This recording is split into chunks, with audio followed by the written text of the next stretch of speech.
Əsli qalsaq bu suala bu istiqamətdə baxmağımız lazımdır. Xolesterini aşağı salmaq lazımdırmı? Xolesterin orqanizmdə təməl daşıdır. Orqanizm üçün çox önəmli bir qiymətli maddədir. Amma bunun müəyyən bir fraksiyası var. Aşağı sıxlıqlı lipoproteinlər.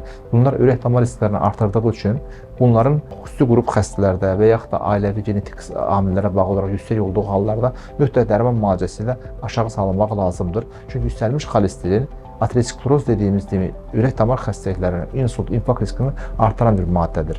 Bu xüsusən ürək xəstəlikləri olan insanlarda kardiologların təyin etdiyi müəyyən qrup preparatlara, xüsusən statinləri bu xəstələr ömür boyu qəbul etməlidirlər. Bir də genetik xəstə amillərə bağlı olaraq xolesterin yüksəkliyi var ki, onlara hətta gənc yaşlarına ürək damar hadisələri olmasa belə xolesterin dərmanı verilməlidir. Bu qrup insanların diyetlə xolesterin aşağı salmaq mümkün deyil. Çünki genetik xəstəlik olduğu üçün dərman verilməyi şərtdir. Amma təbii ki, sağlam həyat tərzi, kilolardan qurtulmaq, zərərli dəyişiklikdən uzaqlaşmaq, müəyyən qədər işlənmiş qidlardan, şəkərli qidlardan uzaqlaşmaq qan yağlarına, qan xolesterin normal səviyyələri gətirəcəkdir.